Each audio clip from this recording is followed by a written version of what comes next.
Hello, good afternoon and welcome to the Midday News.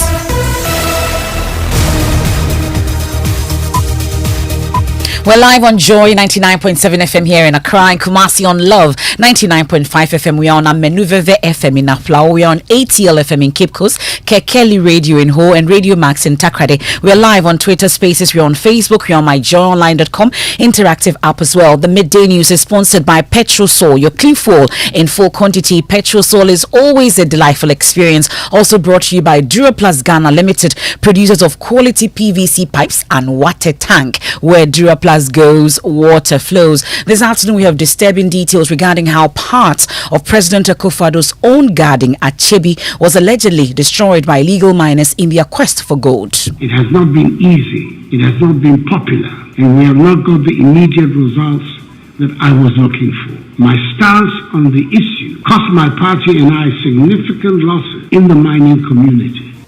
Well, there's pressure mounting on government and security agencies to act on the allegations by the president's cousin, whose conduct is said to have impeded the fight against illegal mining, is fighting back. Very unprofessional to drop a name on a matter that was purely about a lawyer asking questions about his client.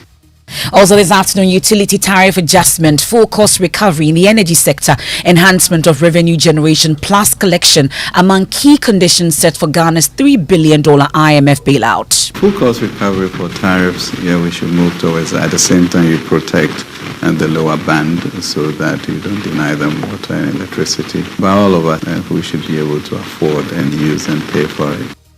We'll get to hear from government on the new measures to cut down on expenditure, also suspension of work on the Nungwa interchange and Beach Road construction causing anger, frustration and anxiety. We'll get to hear from some road users and the MCE who says government is taking steps to ease the situation. Look impressive at the beginning. I saw the picture right there. They said this is how it was going to look like.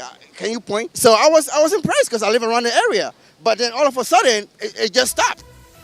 We have sports. 12 years down the line, and Joseph Abeku has still not forgotten losing to a referee performance labelled as one of the worst in boxing history. Details in 20. And much later, police on the hunt for a bitter boyfriend who is believed to have shot his 26-year-old ex-girlfriend 5 times to death.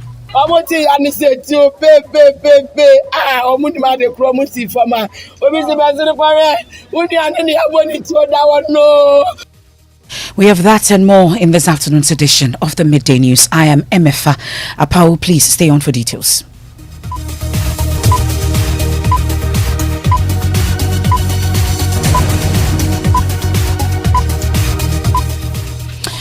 This is your home of independent, fearless and credible journalism, and this afternoon surprising details are emerging regarding how part of President Akufo-Addo's own garden at Chebi was allegedly destroyed by illegal miners in search for gold. Well, this is contained in a report authored by former Environment, Science and Innovation Minister Professor Frimpong Boateng. Well, Professor Boateng alleges he had to actually dispatch a bulldozer and an excavator to restore the vegetation cover at the president's residence in his hometown. Well, there's pressure mounting on government and the security agencies to take action on this particular report. We can hear from John Jinapo, who is ranking member on Parliament's Mines and Energy Committee. We are talking of people in the president's office. How serious could it have gotten to? And this is not coming from no mean a person than a former cabinet minister who chaired the interministerial committee. So this is a very, very serious allegation. And we, on the minority, would escalate this matter no matter what. We cannot allow this level of impunity to continue. This is most unfortunate. And any attempt to sweep it under the carpet will not wash. My colleague Elton Brobe joins me in studio. He's been studying that report and he will tell us what it reviews about the president's garden. Elton, walk us through it. So, the report by Professor Boateng says that the impunity in the eastern region is exemplified by the near unbelievable activity in Chebi, and this is relating to the president's residence in his hometown. According to him, an executive of the MPP, he described him as the regional youth organizer, is alleged to have been mining an area close to the residence of President Akufo-Addo at Chebi.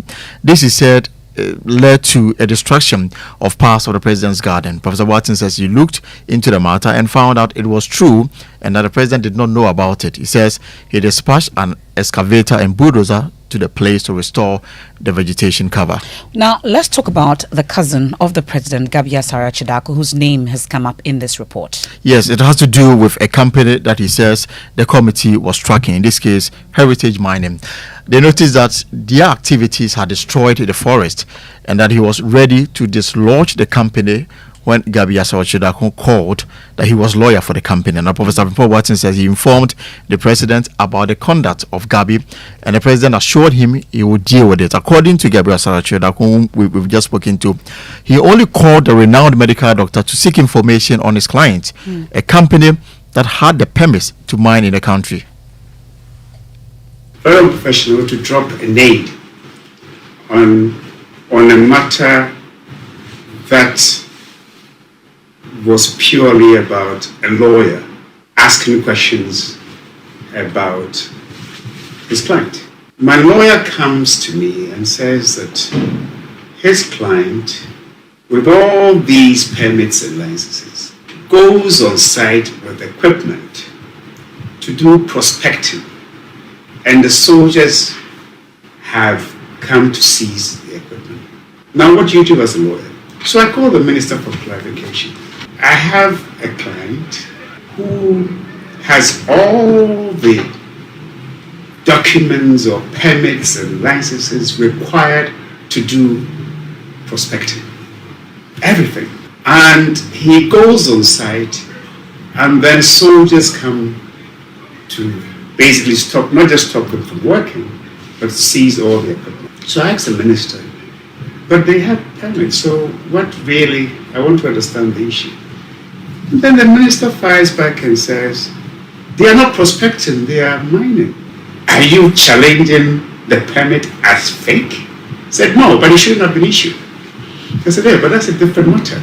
But I just want to understand really what the issues are. Is it that, so essentially he gave me his side of the story, which is that he believes that what they were doing was mining, not prospecting, even though they had just gone on site. And that was the conversation that we had. Well, so that's Gabia Sarachidako speaking exclusively to us. But how about the former member of parliament for Mansun Kwanta Elton?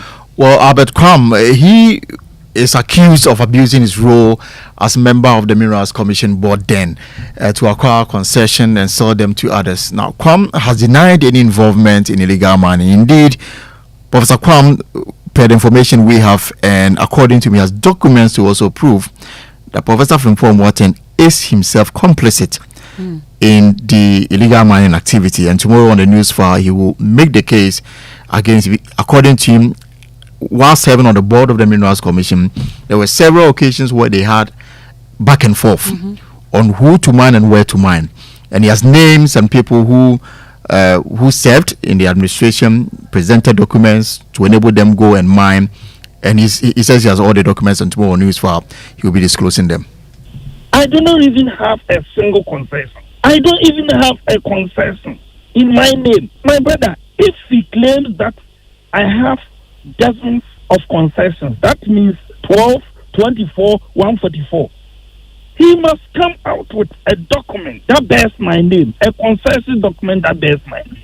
It's a fabrication. I'll let my lawyers write to him to retract and apologize. If he doesn't do it, I will advise myself.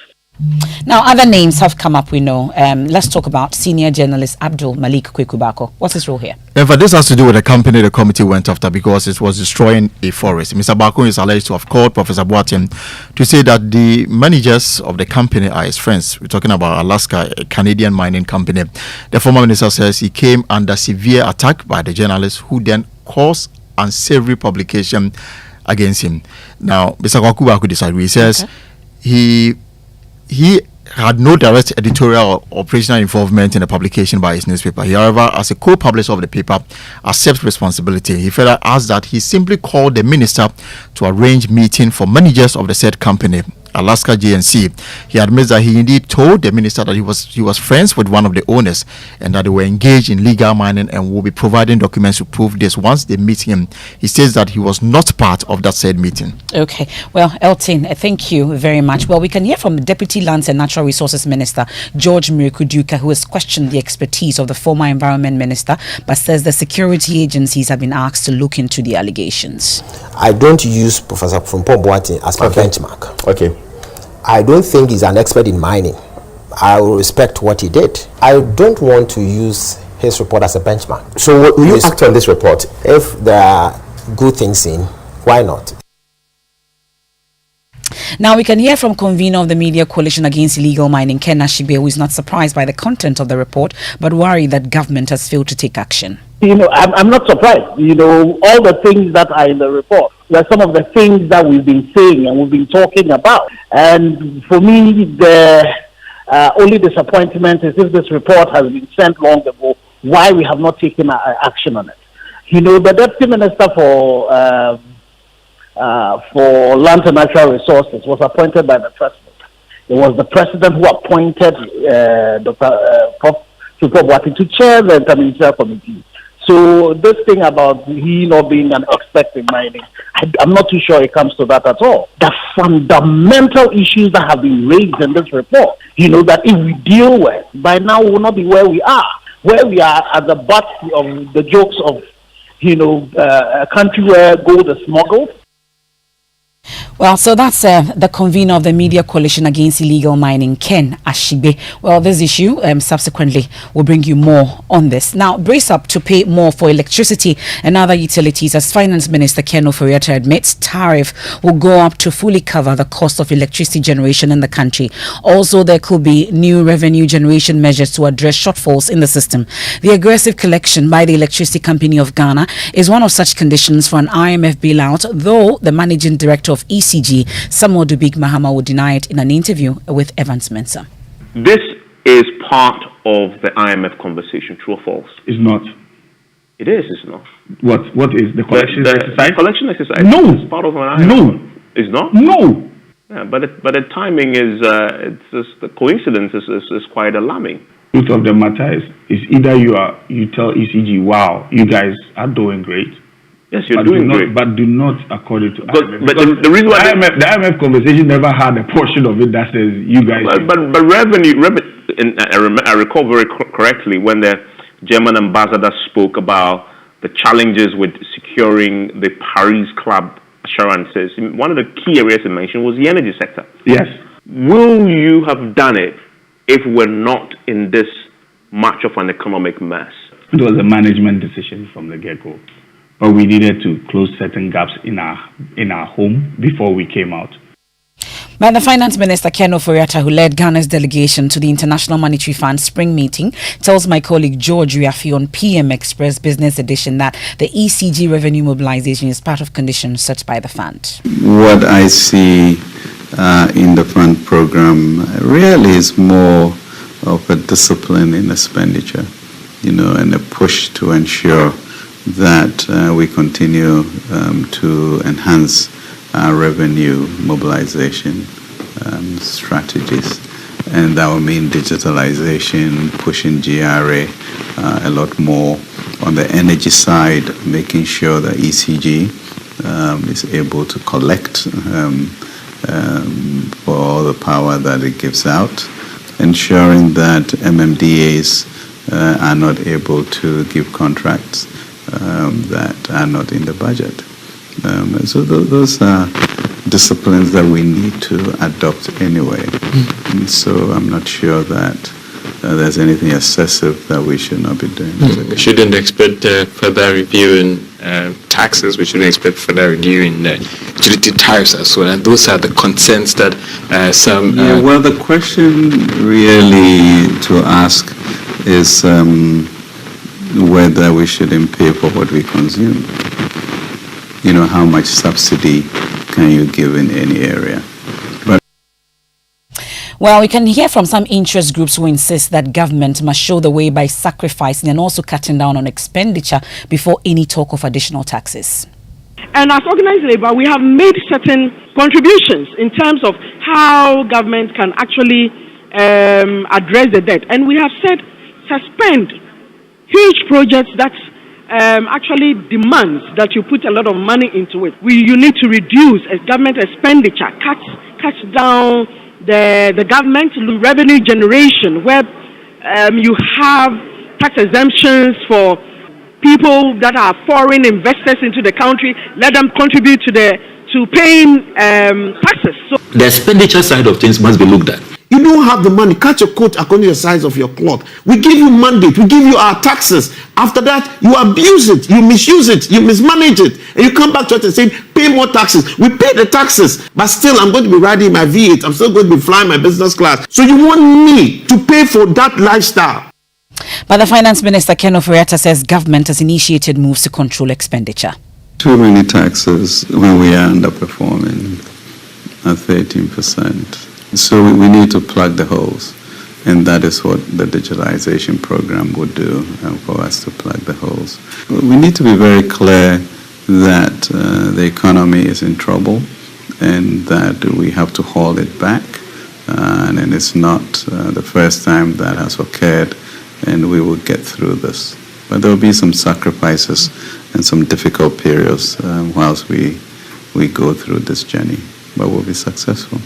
There's someone saying that you talked about fiscal discipline and expenditure. Right. There are some who argue that they feel that government is still not doing enough in the area of expenditure cuts. I mean, I did mention that, first of all, with regards to using gift myths as a way to curtail unnecessary expenditures. That is true. There's a whole program on the state-owned enterprises that we are trying to put into effect to begin to cut down expenditures there. Some of them also have to be sold so that they are not a burden on the public purse. So all of these things will continually be done to ensure that we manage that whilst we also rev up our revenue mobilization. That's Finance Minister Ken Ofori-Atta. I'll take you to the Ashanti region on the electricity company's mobilization drive, and the company has arrested 20 people allegedly involved in illegal power connections in the area. The suspects, all males, were arrested at Barekesi and Bohu, all in the Achima, Mwabieja North and Ifija Kwabre South districts. They are said to have reconnected power after ECG disconnect them, and their activities, we are told, is costing the company 87,000 Ghana cedis. Koti Danso is head of the Revenue Protection Unit in the Ashanti region. Yesterday, we have accosted 20 customers from Barekesi and Bohun who have done self-reconnection. The total amount they owe ECG from these 20 customers is 86,806 Ghana cedis, 33 pesos. We have decided to process them for courts in the coming days. So we urge all of you, or our customers, not to do the self-reconnection. Please pay your bills. ECG is not happy prosecuting its customers. At the end of the day, they are our backbone. Without the customer, ECG does not exist. Let me bring in my colleague Ohiming Terry of our security desk. He's been monitoring the situation for us. Joins us on the line. Ohiming, so what happens from here then? Yes, Emefa, according to ECG, the suspect will soon be put before court and be prosecuted. But ECG officials believe that the money, the quantum of amount of money they are losing to illegal connection in the Ashanti region is very high. And according to the general manager in charge of network projects, Ashanti SBU, Mr. Frederick Bediako, he says just a tip of the iceberg. This is just the tip of the iceberg. There are instances where there are a lot of customers or seemingly customers who think that they are supposed to be receiving bills from ECG because they are customers of ECG, but they are not. All of these ones are also being identified, and we would come in to regularize their consumptions and retrieve all the energies that have been consumed. Now back to the Greater Accra region, and work on major road infrastructure projects across the country have been suspended. According to Joy News sources, contractors are awaiting outcome of government's external debt restructuring program to inform their next action. The situation is creating anxiety, frustration and anger among some road users here in Accra. Joy News' Emefa Apawu Ewenam Eli visited the Nungwa interchange project site and reports the current state of the road is causing lots of inconvenience for both motorists and other users. Here's a report. The view from above is exhilarating. Until February 2023, persons traveling from Ashaiman, Tema Beach Road and Spintex Road through the construction site of the Nungwa interchange towards Accra Central were filled with hope and joy in anticipation of a great relief from the notorious traffic which has since time immemorial characterized the intersection at Nungwa Barrier. When asphalt works were done on certain critical portions of the stretch, it promised to be a smooth, traffic-free and fast drive to any destination headed towards the central business district. The joys of these road users seem to be short-lived, and as it is typical of a number of infrastructure development projects across the country, their fears appear to be coming or have come through. Look impressive at the beginning. I saw the picture right there. They said this is how it was going to look like. Can you point? So I was impressed because I live around the area. But then all of a sudden, it just stopped. They took the machines away. The public are using it, and it's dangerous. Number one, it's very dangerous because the roads are not done, and this project is just complete. Eventually, they're going to start climbing up there and doing all type of stuff, and it's going to be dangerous. Somebody's probably going to fall off the bridge and die. Yeah, it's very bad. It's very, very bad now. Look at your back. You find out that there's stagnant water everywhere. It's very, very bad. We need it to be improved. The stretch from Tema Beach Road right through the area beneath the interchange under construction is causing a lot of havoc to all manner of vehicles anytime it rains. The floods resulting from the rains have compounded the situation. Well, Joy News checks at the Urban Roads Department indicate that contractors are waiting the outcome of government's domestic debt restructuring program to inform their next line of action.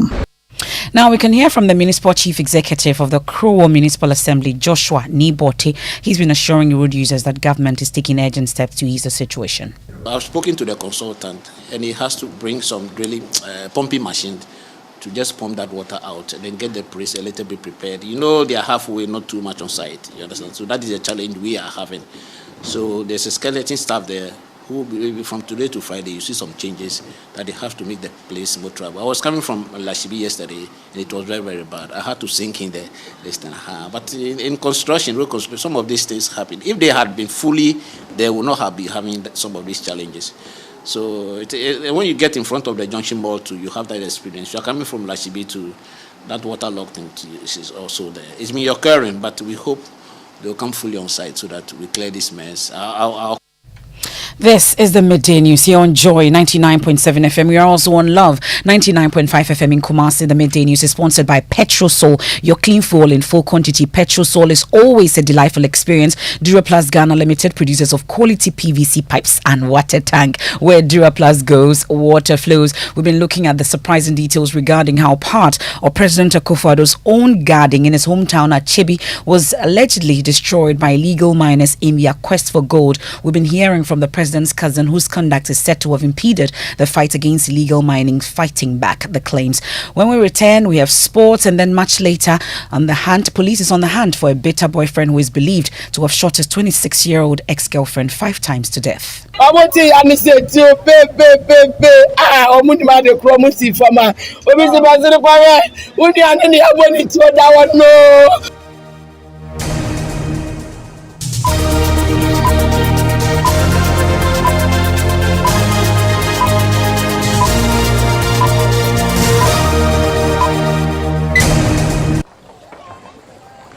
Imagine say water wake up at dawn. E no buff, e no chop. When it vanish for your area for 2 weeks, you no get one drop safe inside your tank. Hey. Haja, our life was in dangerous. Only our neighbor get water with water tank. Water tank? Yes, water tank.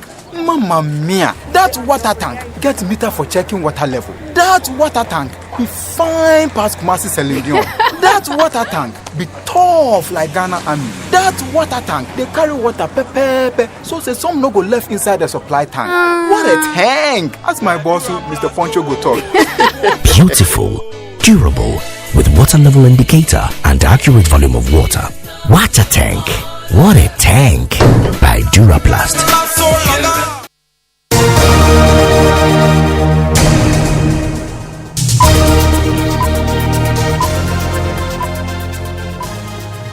Thanks for staying with us here on the Midday News. Time for sports. Michelle, what do we have? Emefa, do you have any memory from 12 years ago? Depending on what you want me to recollect. All right, great. So, Joseph Adeko, 12 years ago in 2011, he fought against Mexican Abner Mares in the bantamweight tournament finale, and was in that fight he lost his IBF title.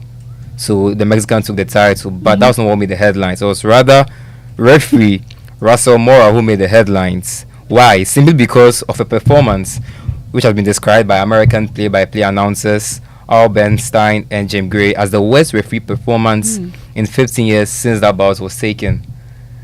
So why was it described? Mora in that fight overlooked certain low belt shots, countless low belt shots taken on Adbeko by Mares in that fight. And what made matters worse was that in the 11th round of that bout, Adbeko fell to one of those low blows, and instead of the referee calling it against Mares, he called it as a knockdown for Mares and started counting down against Adbeko, which went against Adbeko. So as usual, I mean, obviously no one can blame Adbeko for not forgetting. Those low blows from Mares took me a very low. It took loads of energy out of you? It took me very low in terms of my career. Not because it took energy of me, but that particular fight actually took a lot from me. If I hadn't engaged in the second fight, my career would have looked a little better. But I would say God knows best. God knows why everything went that way. So would you describe that fight as your lowest moment as a boxer? Yes. So after that bout, he went for the rematch, but unfortunately he lost the rematch as well. The full interview will air tomorrow on Sunday, 9 p.m. Evening.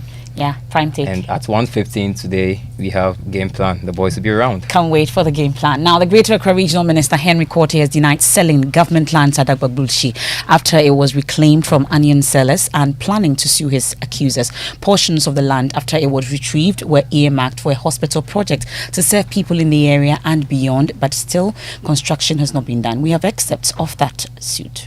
After relocating the people at Agbagbulshi, I've connived with people to take away what belongs to the Ghana people by way of selling lands. And I want to say here and now that I, Henry Quartey, my person, the Regional Coordinating Council and government as a whole have not sold even 10 by 10 to anybody. Any attempt to suggest that I have sold the land is. That's the Greater Accra Regional Minister Henry Quartey there, denying claims, vowing to sue for damages of 4 million cedis if the allegations are not withdrawn. Now, Deputy Minister for Trade and Industry, Dr. Stephen Amwa, is accusing Minority Leader Dr. Kaisel Atoforsen of seeking to play politics with the current economic crisis. Speaker of Parliament Alban Bagbing on Thursday signed a warrant recalling members of Parliament from its break to work on some urgent business. We've been hearing the Minority Leader's reaction to this, but Dr. Stephen Amwa says some of these loans are critical to meet the country's short-term needs. This is not a time to do politics, especially my friends, minority, lead coming from this strong background of finance and economics. I think sometimes we should allow professionalism to override politics, because he's a very intelligent person that I respect so much. We just don't borrow because we want to borrow. Just check all the borrowing trends on the globe, because productivity had been impaired for about 21 months as a country. Just consider that our debt to GDP went up because if GDP had been impaired by productivity that was not actually prevailing. Well, let me bring in our parliamentary affairs correspondent, Kwekwa Sante. Kwekwa, which loans are these? So there are three of them, Emefa. First, the financing agreement between the World Bank and the government of Ghana for $60 million as third additional financing for Ghana COVID-19 emergency preparedness response project. Another $150 million from the World Bank for phase 2 of the multi-phase programmatic approach and then another 170 million euros from the International Development Bank of Ghana for the establishment of a financially sustainable development bank. Government says these are all critical. Okay, now off to the Ashanti region, and a 26-year-old lady has been shot dead by an alleged boyfriend at a doom in Kumasi. Victoria Dapa is said to have left her home after receiving a phone call from the suspected assailant. We can hear from the mother of the deceased, Adjoa Nyaku, who managed a few words. Yes,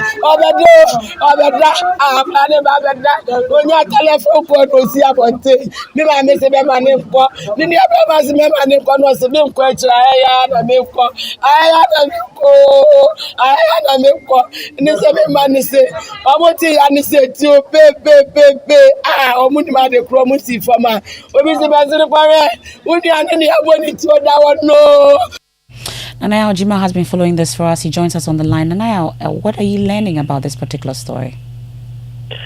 So far, we are unable to establish who exactly did or perpetrated of that kind. But what we are learning is that as she was dying, she was claiming that Wanta Akum is the one who was responsible for the death.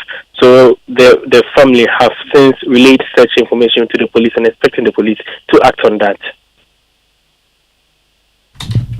Thank you very much, Nanaya Ojima, there with the very latest on this particular incident. And that's how we wrap up today's edition of the Midday News here on Joy 99.7 FM. There's more when you log on to myjoyonline.com. I am Emefa Apawu. Week Frimpong Boating twisted by intervention in his Galamsey report. Otridakun fights back. Also, there remembrance service held for the multimedia group's lead camera technician Modestus Zame. That and more myjoyonline.com. We have Living Word with Pastor Saltable up next. Don't forget to tune in at 9 a.m. tomorrow for news.